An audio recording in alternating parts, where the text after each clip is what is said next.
Hey, how's it going? It's Tim Brown. Brett Middleton. And today, we're just going to interview Brett. And we're also going to ask things I've always wanted to know about PPC, but I'm not smart enough to figure out on my own. So, commonly asked questions about paid ads and Facebook ads. And I want Brett to have fun answering them because most of these kind of things, when people do these, are super boring. So we're just going to mix in fun facts about Brett along the way. Okay. Yeah. Brett, how long have you worked at, like, what was the first marketing agency that you ever worked at? That would be Snap Agency. And who was your best friend there? It was this guy named Tim Brown. Thank you. If you had said another man, another human, I would have been so mad. The only person who could have maybe competed was like Papa John. Papa John. We ate a lot of Papa John. Yeah, that didn't age well, but... Yeah. Did you guys see the whole interview with Papa John? Can you please intersplice the interview where he goes, there will be a day of reckoning?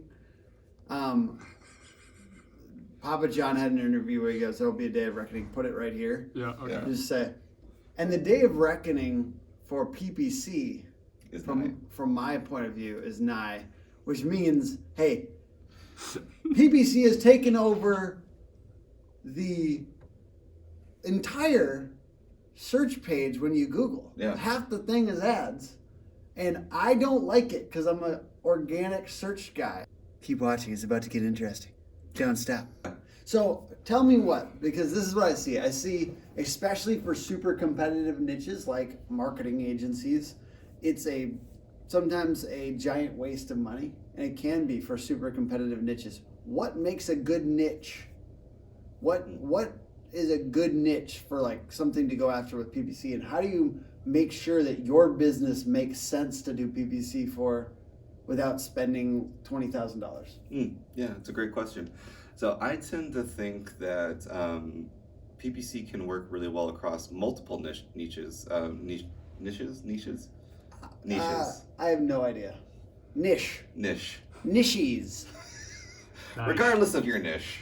Very nice. PPC can be really effective. It tends to come down to like the overall business model that you have in place. If you have a high value ticket item, you're a professional service where the value of a client or a lead is actually really high, then the numbers tend to make sense. Okay, so what's like a high value? A customer is this much, and it makes sense. Like, what's a high number? Got it. We always say we like working with clients that their thing is worth $5,000, customer lifetime value or more. So yeah, all told, the customer would spend $5,000, like over the, I think that's a good starting point. So when you think, like home services, financial services, like lawyers. Lawyers. But those ones are super expensive. So how do you balance it? Like, for instance, like work injury law. It's a super expensive keyword. I know people that spend over $1 million a year, and they're like $5 million company. Like, it's it's a big business. So like, what's give me the range, just for entertainment's sake. What's the range of like what a click costs on Google?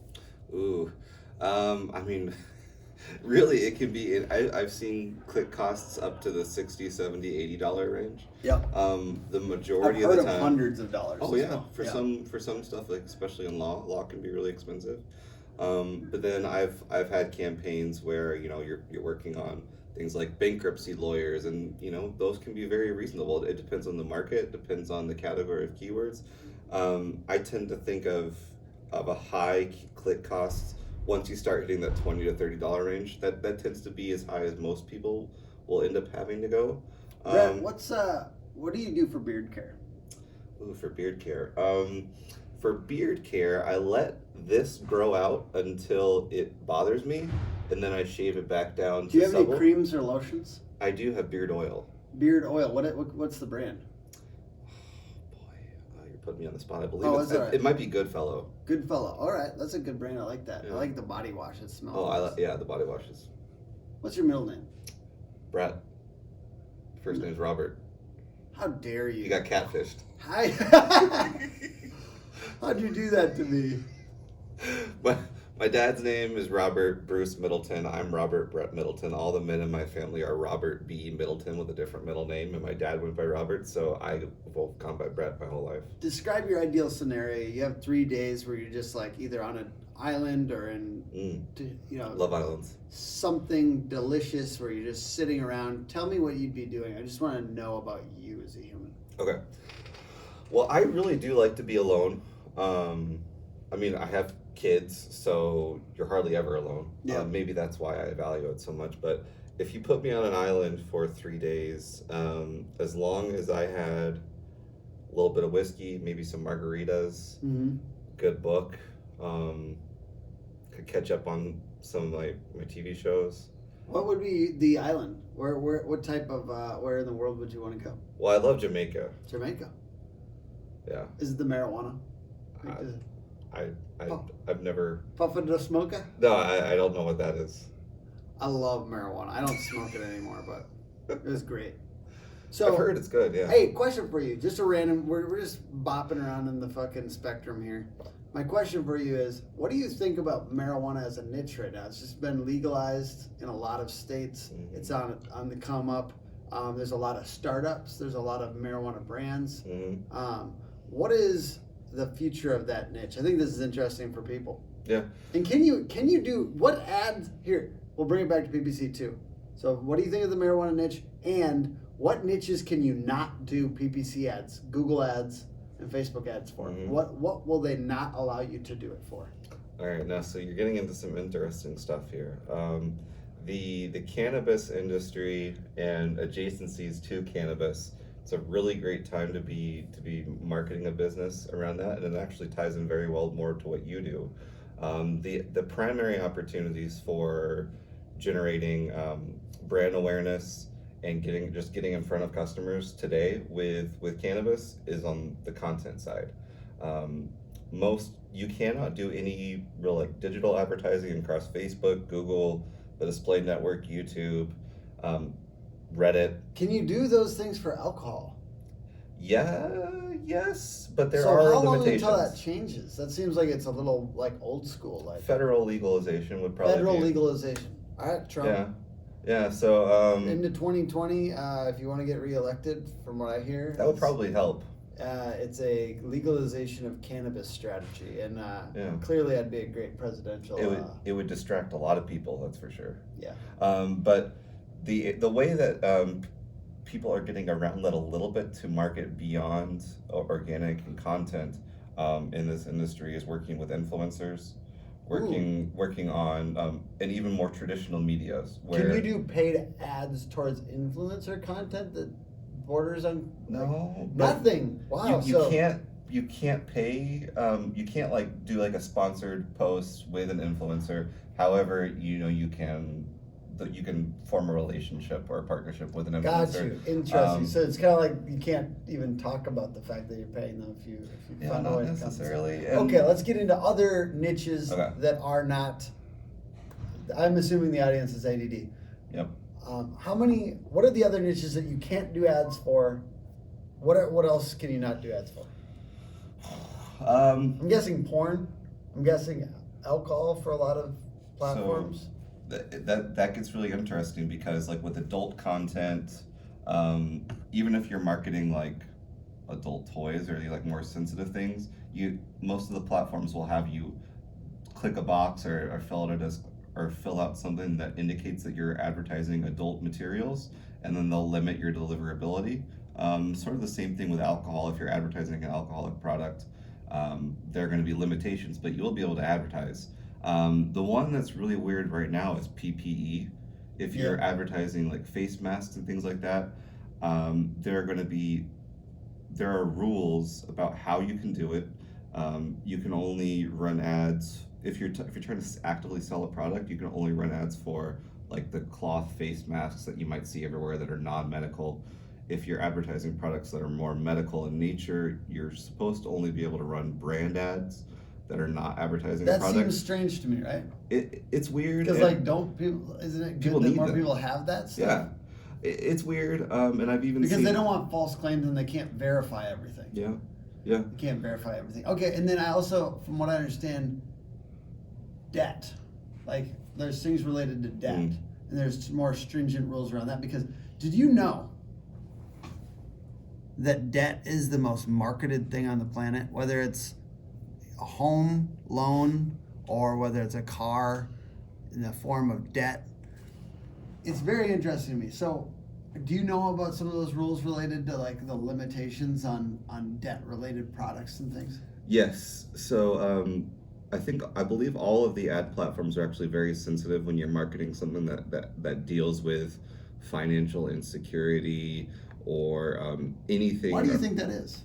Well, I think that they at least want the perception that they're protecting people who are in a financially because insecure there's predatory lenders. Yes. Predatory lenders. I mean, someone could say that anything over a certain percentage of what is the interest rate is actually a little predatory, right? Like, so even if you have a high interest loan, like, there's a lot of predatory stuff out there. Sure. Yeah, I think it's to have at least the appearance of protecting the consumer, and it's also because you could have made a case in the past that Facebook or other platforms would allow for financial discrimination because you're able to run ads based on income, home ownership status. Okay. Those sorts of things that. And they took a lot of that off. Like Facebook took a lot of those targeting things off, which I hate. I hate that they took it off because I wish I could target to some of these people. What are the ways around that? What are some ways around all of the restrictions that Facebook ads now have? So what have you found? I'll share you one that I've found is like looking at publications. Like, let's say if you're trying to get to homeowners, because they don't allow you to use that anymore, I don't believe. Or do they? Homeowners is an audience now, I believe, but you used to be able to target based on home value. Home value. Like where they're like I could go after the audience of like HGTV, for instance. Yeah, so you could do something like really crazy stuff there before, where I could target people who had an expected net worth of X dollars and they had a home value of Y, and create these like really, really targeted niche audiences where now, I can target homeowners versus renters. I can target some other things that indicate, like, do they have an advanced degree? Come up with these ways that identify they're more likely to be higher income. They're an iPhone XR or Max. They're like the newest iPhone users. Like, those people are going to tend to be more high income. I have a question for you. Yeah. Can you tell me a story of something that crazy that happened to you in college? Sure. Well, there were. You can honestly, you can make it one of the coolest. Lastly, and we're gonna go as spicy as we possibly can with this, because why not? Mm-hmm. If all those things are blocked on Facebook and Google Ads and stuff like that, why are political ads so intensely rampant? There's a lot of, it's contentious. There's an election coming up.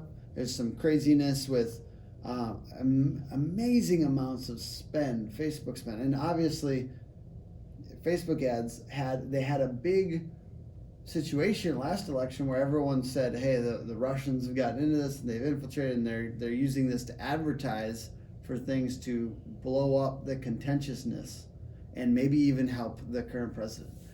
So, from your point of view, if there's all this contention around legalizing marijuana and contention around, predatory lending and stuff like that, if there's contention and possibly harm, I would say that there's some of this political stuff, there's possible harm to our mental health. I don't know, I'm going to throw that out there. Float the idea. Why is there so much political ads and things like that still going on?